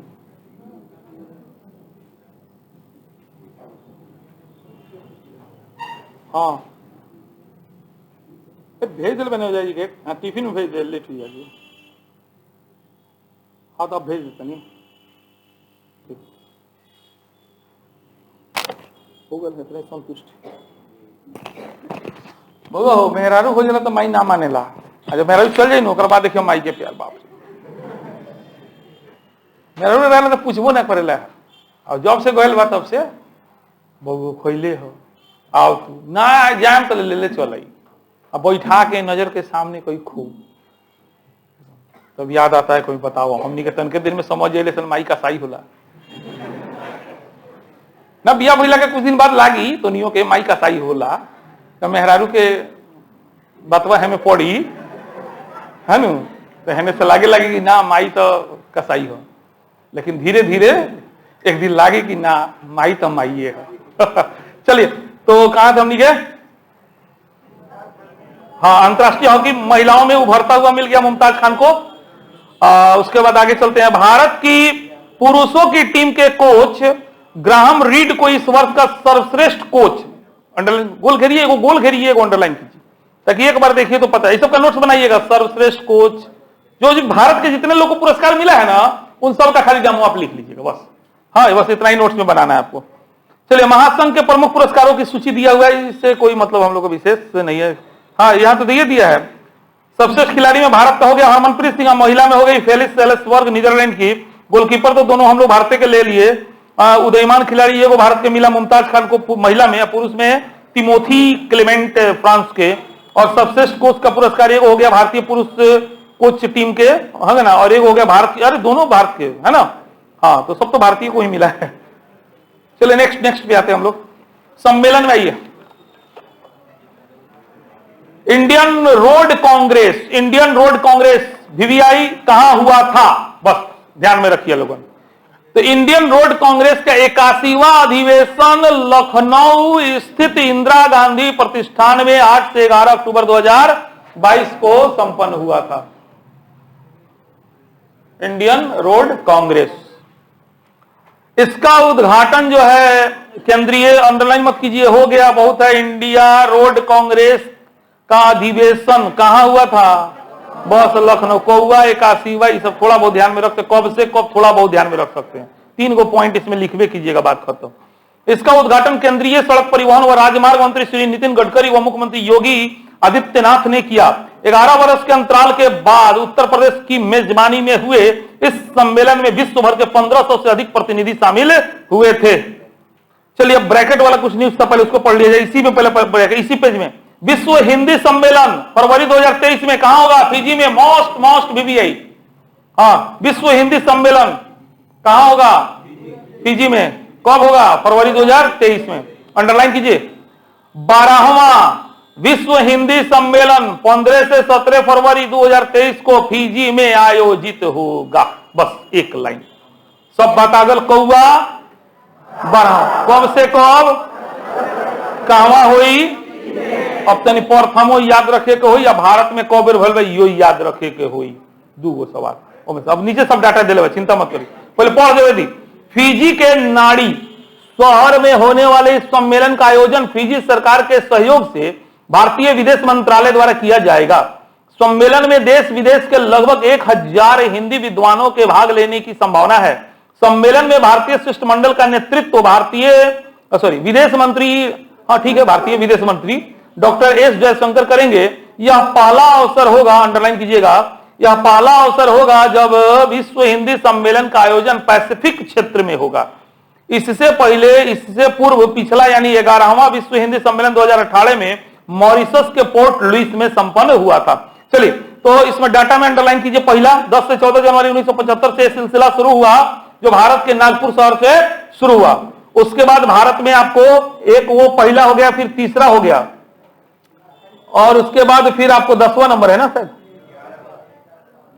10वां 3 बार भारत में हुआ है, ठीक है। और अगला बार कहां प्रस्तावित है, लास्ट बार कहां हुआ था, पोर्ट लुइस मॉरिशस। प्रथम बार कहां हुआ था, नागपुर में। भारत में कुल कितनी बार हुआ है, 3 बार। इसका बढ़िया नोट्स बनाइएगा, हर तरह के, जनरल से लेकर यूपीएससी तक, है ना। विश्व हिंदी सम्मेलन, ठीक है, इसकी शुरुआत ऐसे ही लिखिएगा, पॉइंट में लिख लीजिएगा, 1975 में हुआ था, और इसका पहला सम्मेलन भारत के नागपुर, महाराष्ट्र नागपुर में हुआ था, ऐसे करके, है ना। अभी अगले साल इसका प्रस्तावित है, पिछले बार कहां हुआ था, भारत में कुल कितनी बार हुआ है। चलिए पेज पलटिए, तो पहले कुछ छूट गया है, पेज नंबर 34 पे आइए। 34 में आवल, फ्रांस फुटबॉल पत्रिका का बैलन डियोर व अन्य पुरस्कार रियल मैड्रिड के करीम बेंजेमा बैलन डियोर के विजेता बने हैं। अंडरलाइन कीजिएगा 2 लाइन पहले। रियल मैड्रिड के स्टार फ्रांसीसी फुटबॉलर जिनका नाम है करीम बेंजेमा को वर्ष 2022 के पुरस्कार का नाम है बैलन डियोर, है ना। क्योंकि नाम मिलने वाले का नाम और पुरस्कार के नाम में थोड़ा समानता मिल रहा है, तो कंफ्यूजन में मत रहिएगा। नाम फुटबॉलर के करीम बेंजेमा को 2022 के बैलन डियोर पुरस्कार के विजेता बने हैं। बस फ्रांसीसी फुटबॉल पत्रिका फ्रांस फुटबॉल द्वारा दिया जाने वाला यह प्रतिष्ठित पुरस्कार पहली ही बार उन्होंने जीता है। वर्ष 2022 का यह पुरस्कार उन्हें प्रदान करने की घोषणा फ्रांस फुटबॉल द्वारा 17 अक्टूबर 2022 को की गई। इस प्रतिष्ठित पुरस्कार के लिए अल्प सूचीबद्ध खिलाड़ियों में लिवरपूल के साडियो माने खिलाड़ी के नाम है, मैनचेस्टर सिटी के खिलाड़ी के नाम केविन डी वियोने भी शामिल थे, किंतु इन्हें पीछे छोड़ते हुए बेंजेमा ने यह पुरस्कार जीता। 2005 के बाद पहली बार इस वर्ष ऐसा हुआ कि रिकॉर्ड 7 बार के विजेता लियोनेल मैसी अल्पसूचीबद्ध खिलाड़ी में भी नाम शामिल नहीं थे, तो मैसी ही इसको जीत ले जाता था। ठीक है, चलिए नेक्स्ट ये सब डाटा दिया हुआ है, बैलन डी'ओर पुरस्कार किसको किसको कब से मिल रहा है। चलिए, महिला फुटबॉलरों का भी एक होता है बैलोन डी'ओर फेमिनिन नाम से, ये पुरुष का हो गया। ठीक है, और इसके लिए महिलाओं का नाम है, सेम पुरस्कार है, बैलोन डी'ओर फेमिनिन। अंडरलाइन कर सकते हैं एक लाइन। वर्ष 2018 से पहली बार महिला फुटबॉलरों के लिए यह पुरस्कार फुटबॉल की पत्रिका फ्रांस फुटबॉल द्वारा शुरू किया गया था। अंडरलाइन करते चलिए। इस वर्ष 2022 के लिए यह पुरस्कार बार्सिलोना क्लब के लिए खेलने वाली, किस क्लब के लिए, कहां की, स्पेन की, बार्सिलोना क्लब के तरफ से खेलती है, स्पेन की खिलाड़ी है, नाम है एलेक्सिया पुटेलास को दिया गया है। बस, यह लगातार दूसरा वर्ष है जब उन्हें यह पुरस्कार दिया गया। 2018 में यह पहला बैलोन डी'ओर फेमिनिन पुरस्कार फ्रांस के लियोन क्लब के लिए खेलने वाले नॉर्वे के फुटबॉलर एडा हेडरबर्ग को दिया गया था, जबकि 2019 के लिए यह दूसरा पुरस्कार अमेरिका के रीन क्लब के लिए खेलने वाली अमेरिकी फुटबॉलर मैगन रैपिनो को दिया गया था। वर्ष 2022 में यह पुरस्कार कोरोना महामारी के चलते किसी को नहीं दिया। चलिए नेक्स्ट है, सर्वश्रेष्ठ युवा फुटबॉलर के लिए कोपा ट्रॉफी होता है। कोपा ट्रॉफी, सबसे पहले ध्यान रखिएगा, कोपा ट्रॉफी का संबंध किस खेल से है? हाँ, जनरल कंपटीशन, खतरनाक सवाल ही सब होगा, अंडरलाइन कीजिए। 21 वर्ष से कम उम्र के सर्वश्रेष्ठ फुटबॉलर के लिए, 21 वर्ष से कम उम्र के सर्वश्रेष्ठ फुटबॉलर के लिए कोपा ट्रॉफी की शुरुआत भी फ्रांस फुटबॉल द्वारा वर्ष 2018 में की गई थी। इस वर्ष, अंडरलाइन करते चलिए, 2022 के लिए यह ट्रॉफी बार्सिलोना क्लब के गावी को दी गई है।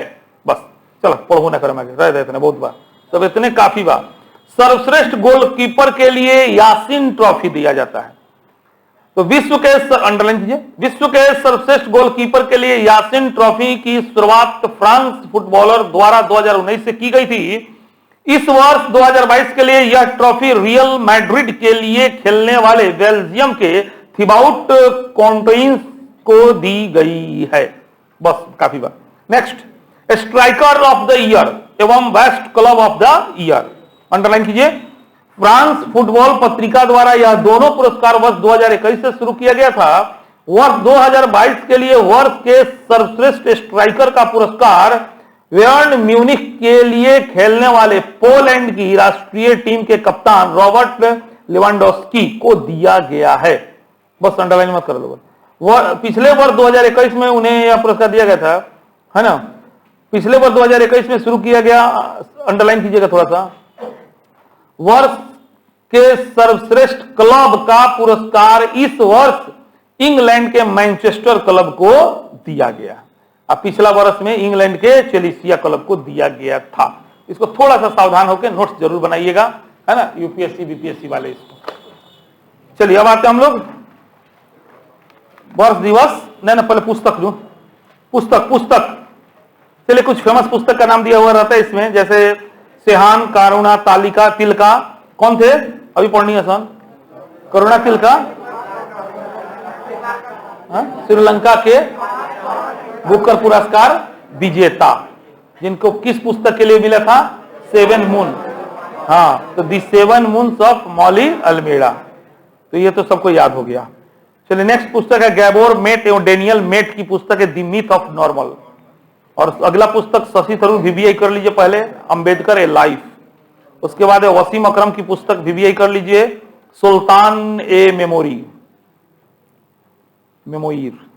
मेमोईर कौन सी पढ़ जाइए करके वो मेमोईर मने का होला, मेमोरी तो मने यादाश्त होला, मेमोईर बताइए हो क्या होता है इसका मतलब? MEMOIR, मेमोईर, मेमोईर क्या होला इसका हिंदी? तनासा ना, क्या पता, यू मेमोरी ना हो, हाँ ये अलग बात। अच्छा देख लीजिएगा लोग, हिस्ट्री, सुल्तान जिसका एक इतिहास है, हो सकता है, हो सकता है। चलिए, वर्ष दिवस सप्ताह। 1 अक्टूबर राष्ट्रीय स्वैच्छिक रक्तदान दिवस, 1 अक्टूबर को ही अंतर्राष्ट्रीय वृद्धजन दिवस, अंडरलाइन कर ली वृद्धजन दिवस। 1 अक्टूबर चीन का राष्ट्रीय दिवस, अंडरलाइन कर सकते हैं। 2 अक्टूबर से 8 अक्टूबर तक वन्य प्राणी सप्ताह, 2 अक्टूबर लाल बहादुर शास्त्री, ये सब लोग जानते हैं, है ना। और 2 अक्टूबर गांधी जयंती, बताने की जरूरत ही नहीं है। 3 अक्टूबर विश्व पर्यावास दिवस, वर्ल्ड हैबिटेट डे, वीवीआई कर लीजिए इसको भी। 4 अक्टूबर को विश्व पशु दिवस, 5 अक्टूबर सब जानते हैं विश्व शिक्षक दिवस, हाँ 5 सितंबर है, 5 अक्टूबर है, फर्क 1 महीना के बाद। 7 अक्टूबर विश्व कपास दिवस, ये सब जानना चाहिए, ऐसे सब अच्छा है अक्टूबर में। 8 अक्टूबर वायुसेना दिवस, 9 अक्टूबर भारतीय विदेश सेवा दिवस, 9 अक्टूबर को ही विश्व डाक दिवस भी मनाया जाता है। हाँ 10 अक्टूबर, सब याद कर दीजिए लोगों, पहले बताते हैं। विश्व मानसिक स्वास्थ्य दिवस, 11 अक्टूबर लोकनायक जयप्रकाश नारायण की जयंती है। 11 अक्टूबर को अंतर्राष्ट्रीय बालिका दिवस, मोस्ट वीवीआई, पहली बार 2012 में मनाया गया था यूएनओ के आह्वान पर। 13 अक्टूबर विश्व दृष्टि दिवस, 14 अक्टूबर विश्व मानक दिवस, 16 अक्टूबर विश्व खाद्य दिवस, 17 अक्टूबर विश्व ट्रॉमा दिवस, 17 अक्टूबर को ही निर्धनता निवारण हेतु अंतर्राष्ट्रीय दिवस, 20 अक्टूबर विश्व सांख्यिकी दिवस, है ना। सांख्यिकी दिवस का लास्ट पैराग्राफ, भारत के महान सांख्यिकी वेता पीसी महालनोबिस के जन्म दिवस, यानी 29 जून वर्ष 2016 से राष्ट्रीय सांख्यिकी दिवस के रूप में, ये विश्व सांख्यिकी दिवस है, ठीक है। और विश्व सांख्यिकी दिवस एक्चुअली पहला विश्व सांख्यिकी दिवस 20 अक्टूबर 2010 को विश्व भर में मनाया गया था। अंकों की विशिष्टता 2010 के चलते, इसका सिंपल लॉजिक है, अंकों की विशिष्टता 2010, अरे 2010 मिला दीजिएगा तो 2010 नहीं हो जाएगा, तो वही से चलते ही मनावल गया। बाद में हमनी के थोड़ा सा संशोधन कर देनी सन, हमनी के कहनी सन ना भाई, हमनी के सांख्यिकी वेता पीसी महालनोबिस के जन्म दिवस बा, ओकरे के हमनी के मनाम सन। चलिए, उसका 21 अक्टूबर विश्व आयोडीन अल्प विकार निवारण दिवस, 21 अक्टूबर पुलिस स्मृति दिवस, 24 अक्टूबर मोस्ट वीवीआई यूएनओ स्थापना दिवस, 24 अक्टूबर विश्व विकास सूचना दिवस, 24 अक्टूबर मोस्ट वीवीआई विश्व पोलियो दिवस, 29 अक्टूबर वीवीआई अंतर्राष्ट्रीय इंटरनेट दिवस, इंटरनेट के जरिए पहला संदेश 51 वर्ष पहले इसी 29 अक्टूबर 1969 को कैलिफोर्निया विश्वविद्यालय के प्रोफेसर लियोनार्ड और उनके एक शोध छात्र चार्ली केलिन ने भेजा था, जिससे 29 अक्टूबर को अंतर्राष्ट्रीय इंटरनेट दिवस के रूप में मनाया जाता है। 30 अक्टूबर विश्व मितव्ययिता दिवस, 31 अक्टूबर पूर्व प्रधानमंत्री इंदिरा गांधी की पुण्यतिथि है, और 31 अक्टूबर मोस्ट वीवीआई राष्ट्रीय एकता दिवस, जो कि सरदार वल्लभ भाई पटेल के जन्म दिवस के अवसर पर अक्टूबर में नो डाउट लकी लोग का जन्म होता है। अक्टूबर महीना मानते हैं, थोड़ा बहुत अच्छा माना जाता है। देखिए ना, गांधी जी, लाल बहादुर शास्त्री, जयप्रकाश नारायण, वल्लभ भाई पटेल, देखिए बहुत आप हैं, तो त्यागी होना चाहिए ना, आपको त्याग कीजिए। इसमें स्वार्थी लोग का जन्म कम होता है, अक्टूबर में जन्म लेने वाले लोग। भाई लाल बहादुर शास्त्री के बारे में जानते हैं आप लोग, गांधी जी के बारे में जानते ही हैं आप लोग, हाँ। इंदिरा गांधी का पुण्य तिथि है, जन्म तिथि ना, हाँ तो उल्टा पुल्टा समझ लो, हाँ। इंदिरा गांधी का जन्म तिथि ना, अब पटेल जी का जन्मदिन है। चलिए, दुर्घटना देखा जाए अक्टूबर महीना का, कुछ फेमस दुर्घटना। नौसेना का MiG-29 का कब हटी, MiG-29 के विमान गोवा में दुर्घटनाग्रस्त, ठीक बा, इसे वीवीआई ना होला, ये हमेशा होत रहेला। भारतीय नौसेना का एक MiG-29 के विमान 12 अक्टूबर 2022 को गोवा के तट पर दुर्घटनाग्रस्त हो गया। विमान चालक इस दुर्घटना में अपनी जान बचाने में बेचारा सफल रहा। दुर्घटना का शिकार हुआ विमान नौसैनिक अड्डे INS हंसा से नियमित उड़ान पर थी, तभी अचानक से तकनीकी खराबी आ गई और दुर्घटनाग्रस्त हो गया। नेक्स्ट है, अरुणाचल प्रदेश में चीनी सीमा के निकट 1 माह में सेना के 2 हेलीकॉप्टर दुर्घटनाग्रस्त हो गया। ठीक है, फोटो में दिया हुआ है जगह, अरुणाचल प्रदेश के एकदम चीनी बॉर्डर पे टुटिंग नामक जगह है ना, अंडरलाइन कर सकते हैं इसको वीवीआई कर सकते हैं। अक्टूबर 2022 में भारतीय सेना के 2 हेलीकॉप्टर अरुणाचल प्रदेश में 2 अलग अलग स्थानों पर दुर्घटनाग्रस्त हुए। यह दोनों दुर्घटनाएं चीनी सीमा के निकट 2 सप्ताह के अंतराल पर हुई।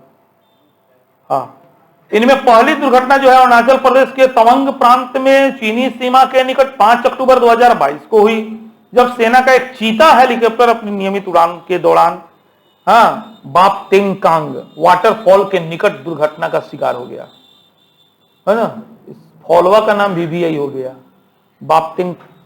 बापतिंग कांग वाटरफॉल किस राज्य में है? अरुणाचल प्रदेश। हाँ, यूपीएससी दाग दी सवाल यहां से। हाँ, इस फॉल का नाम थोड़ा सा ध्यान में रखिएगा, फॉल चर्चा में आ गया ये, ठीक है। किस राज्य में है? बापतिंग कांग वाटरफॉल। हेलीकॉप्टर के 2 पायलट्स में से एक की दुर्घटना में मृत्यु भी हो गई।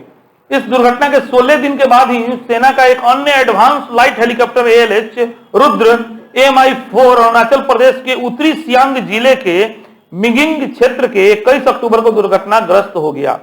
यह शेष पृष्ठ 44 पर चलो लोगों, चलो घूम के आओ जाओ। देखा ना, लिख ले हो शेष पृष्ठ 37 का, बहुत वाह। हाँ, दुर्घटना भी चीनी सीमा से 35 किलोमीटर दूर घने पहाड़ी क्षेत्र में हुई।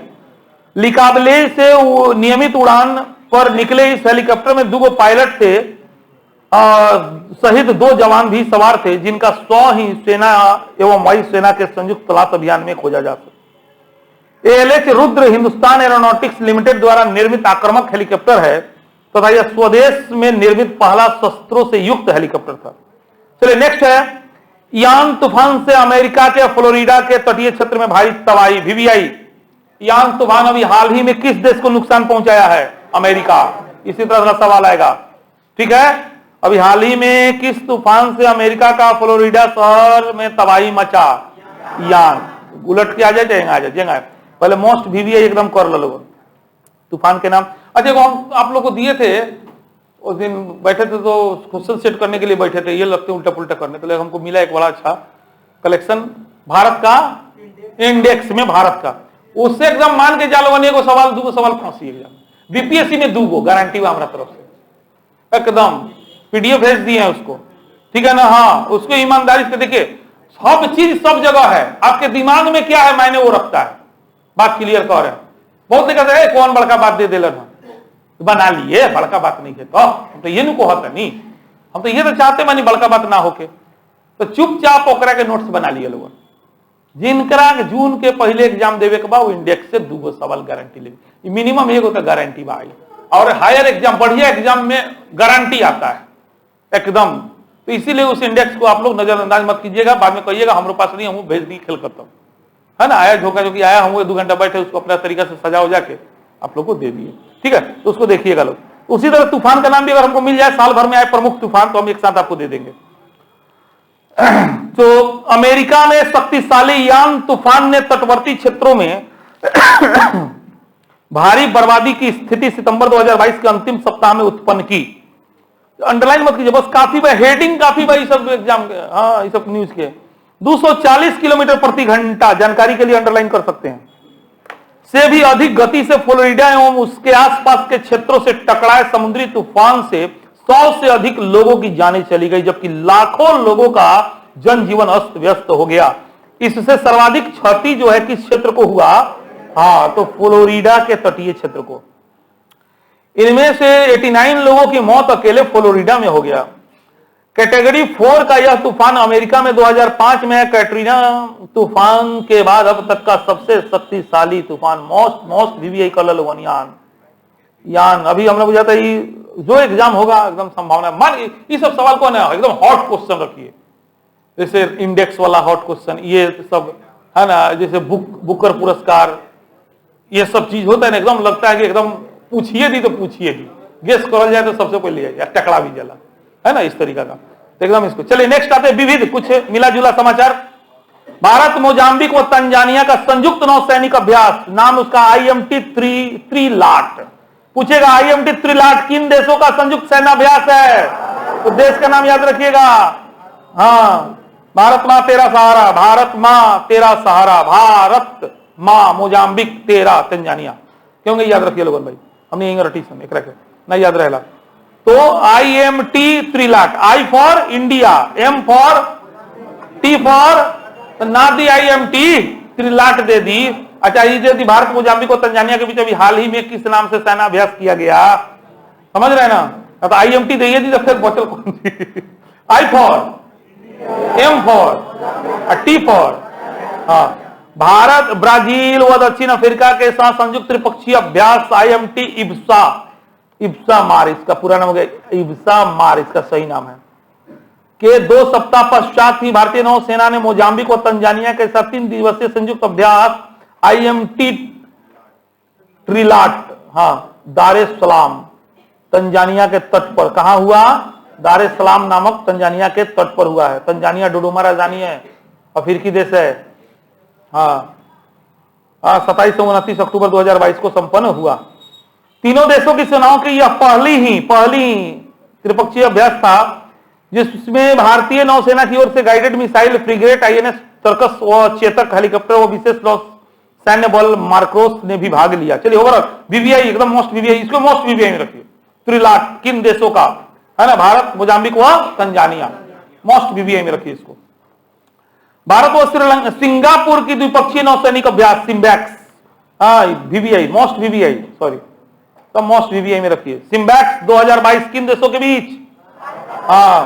भारत और सिंगापुर की नौसेनाओं का संयुक्त अभ्यास सिम्बैक्स का, सिम्बैक्स का 29वां संस्करण भारत में विशाखापत्तनम के तट पर, कहां हुआ था? तो कब से कब ले? जानकारी के लिए ना पूछी तो ना पूछी, पूछी किन देशों के बीच हुआ? इतने बहुत ना है, साल भर का डाटा दिखाइएगा ना, हालत खराब हो जाएगा रटते रटते, ना मुंह में कंफ्यूजन हो जाएगा, है ना? तो अभी 1 महीना पढ़ रहे थे, यही में 2 मिल गया इस तरीका से। तो इसीलिए, लेकिन जानकारी के लिए रखिएगा आप लोग, विशाखापत्तनम में हुआ सिम्बैक्स, भारत और सिंगापुर। इसका पहला परीक्षा में ना पूछिए, ना कहनिए कि हम ना पूछे, हम तनी एक्स्ट्रा भी याद करवावे के चक्कर में बनी। और एक बात बताएंगे, करंट का सवाल हम नहीं सेट करते, दिल्ली से सेट कराते हम अपने फ्रेंड लोग से, कहते जो पूछ के दिखाओ, अब तेरा काम भेज दे मेरिट लिस्ट, समझ रहे हैं ना? दर्पण का तो उधर से सेट करवा के मंगवाते हैं, अभी दोस्त पढ़ाता है सेट कर दे, तनी करके दिखाओ कितना भारी कर सकता है तू, है ना? सबको चैलेंज देते हैं, तो करंट का सवाल उधर से मंगाते हैं, इसलिए टेंशन नहीं लीजिए। तो परीक्षा में ना पूछिए होगा, गारंटी बा, एकदम गारंटी बा, तबा, लेकिन हमर कौनो गारंटी। ना कि सर अपने काहे पूछ देनी हो, बहुत लेके दिन क्वेश्चन देके लागल कि सर तो ना कहले रहनी VVI काहे पूछनी हो। भाई VVI always guess is always guess, सीधा बात बा, गेस गेस है, जीवन थोड़ी हो सकता है। तब तो इसका इस टाइप का पहला बंदरगाह चरण विशाखापत्तनम में 26-27 अक्टूबर को होता था, दूसरा चरण 28 से 30 अक्टूबर को बंगाल की खाड़ी में संपन्न हुआ था। सिम्बैक्स एक्चुअली भारतीय नौसेना का किसी विदेशी नौसेना के साथ सबसे पुराना अबाधित नौसैनिक संयुक्त अभ्यास है। नौसैनिक, इसको भी थोड़ा ध्यान में रखिएगा, वायु सैनिक ना, नौसैनिक संयुक्त अभ्यास है। 1994 में ही शुरू हुआ यह नौसैनिक संयुक्त अभ्यास। पहले लॉयल किंग एक्सरसाइज के नाम से जाना जाता था इसको सिम्बैक्स को पहले जो है लॉयन किंग एक्सरसाइज के नाम से जाना जाता था। वर्ष 2021 में इसका 28वां संस्करण जो दक्षिणी चीन सागर में संपन्न हुआ था। चलिए नेक्स्ट है भारत ब्राजील व दक्षिण अफ्रीका का संयुक्त नौसैनिक अभ्यास, है ना? इब्सा मार 7th, IBSA, India, I for India, B for Brazil, S for south Africa, SA for south Africa, IBSA मार 7। इब्सा का मतलब समझ गए? I for, B for, SA for south Africa. Bharat, Brazil व दक्षिण अफ्रीका की नौसेना के संयुक्त त्रिपक्षीय समुद्री अभ्यास इब्सा मार का 7वां संस्करण जो है 10 से 12 अक्टूबर 2022 को दक्षिण अफ्रीका के पोर्ट गक्त बेरहा, जो पोर्ट एलिजाबेथ के रूप में भी जाना जाता है, में आयोजित किया गया। बस काफी हुआ, अंडरलाइन मत करें मेरा। इसमें भारतीय नौसेना का प्रतिनिधित्व guided missile frigate INS Tarkash, एक चेतक हेलीकॉप्टर मार्क्रोस, विशेष नौसैन्य बल द्वारा किया गया। समुद्रवर्ती संबंधों को मजबूत करना, संयुक्त सैन्य अभियानगत प्रशिक्षण को बढ़ावा देना, समुद्री अपराधों का मुकाबला करना, संचार की समुद्री लाइनों को सुरक्षित करना और समुद्र में सामान्य विकास को आगे बढ़ाने के लिए पारस्परिक सहयोग को आगे बढ़ाने के लिए पारस्परिक सहयोग को बढ़ावा देना इस संयुक्त अभ्यास के उद्देश्यों में शामिल था। 3 दिनों के इस अभ्यास में बंदरगाह और समुद्री दोनों चरण शामिल थे। 3 देशों के इस समुद्री अभ्यास का 6ठा संस्करण यानी इब्सा मार 6 दक्षिण अफ्रीका के सिमोन्स टाउन के तट पर 1 से 13 अक्टूबर 2018 को ही हुआ था, तथा उससे भी पहले 5वां संस्करण जो इब्सा मार 5 1929 फरवरी 2016 को भारत के गोवा के तट पर आयोजित हुआ था। चलिए आज के लिए इतना। हाँ, बस प्यार से हम लोग पढ़े, काफी इंपॉर्टेंट मिल गया ना मिलते मिलते। ठीक है, चलिए थोड़ा सा रिवीजन कराना जरूरी है। अभी हाल ही में अमेरिका के फ्लोरिडा में कौन तूफान आया? यान। अच्छा, त्रिलाख किन देशों के बीच का नौसैनिक अभ्यास है? Bharat, Mozambique, Tanzania. असिम्बैक्स नौसैनिकी अभ्यास है भारत और सिंगापुर। आईबसामार भारत, ब्राजील और वेरी गुड, बहुत बढ़िया। एकदम जगह पूछा था नहीं वही हम याद कर लिया लोगों ने, लाइन से याद कर लिया। दिन दिवस अपना सब देख लीजिएगा। हाँ, इंडियन रोड कांग्रेस कहां आयोजित हुआ है? लखनऊ में हुआ। अच्छा, बुकर पुरस्कार विजेता का नाम? सेहान करुणा तिलका। तिलक से तिलक लगाया, सेहान करुणा तिलका। किस पुस्तक के लिए? Very good. The God of small things पुस्तक के लेखक कौन थे? कौन है? अरुंधति राय। पहले बताया था नहीं, मोस्ट वीवी पहले बोल देनी है। इतना बुकर पुरस्कार भारतीय मूल या भारतीय लोग को मिलल बा, याद कर लिया लोग। हाँ, अंतरराष्ट्रीय हॉकी महासंघ के एक लाइन में लिख के, है ना, नोट्स बना लीजिएगा लोग। ज्यादा डेंजरस नोट्स बनाने की जरूरत नहीं है। अंतरराष्ट्रीय हॉकी महासंघ द्वारा दिए गए पुरस्कारों की घोषणा बस एक लाइन में से एक लाइन में लिख लिया, नीचे लिख लाई वैसे। ठीक हुआ। चलिए, अंतर तो जानकारी के लिए ठीक था। अच्छा, वैकल्पिक नोबेल पुरस्कार के रूप में प्रसिद्ध पुरस्कार का नाम क्या है? राइट लिवलीहुड पुरस्कार। वैकल्पिक नोबेल पुरस्कार का दर्जा किस पुरस्कार को है? राइट लिवलीहुड पुरस्कार। Very good. Steelman of India J Irani. Steelman of India J Irani का संबंध किस सेक्टर से है? तो ये इंडस्ट्रियलिस्ट थे। क्या थे? वहीं इस्माइल सराफ बॉलीवुड से संबंधित निर्देशक डायरेक्टर थे। शेखर जोशी साहित्यकार थे। मुलायम सिंह यादव राजनीतिज्ञ थे। हाँ, निपुण गोस्वामी अभिनेता थे। और तुलसी तांती जो थे वो विंडमैन, है ना, वे भी एनर्जी से संबंधित थे। ठीक है। उसके बाद संजय मल्होत्रा को जो है राजस्व सचिव बनाया गया है। हाँ, वित्तीय सेवा सचिव विवेक जोशी को, और रक्षा सचिव गिरिधर अरमाने को, और डी.वाई. चंद्रचूड़ जो है देश के मुख्य न्यायाधीश बने हैं। ठीक है, ये सब सही है। ज्यादा कहाँ है? ठीक तो है, ऐसे ही याद कर लीजिएगा, है ना। मुश्किल से 40 को तथ्य मिलेगा, 30-40 को तथ्य कौन ज्यादा हो गया। चलिए आज के लिए इतना रहने दीजिए। अब हम लोग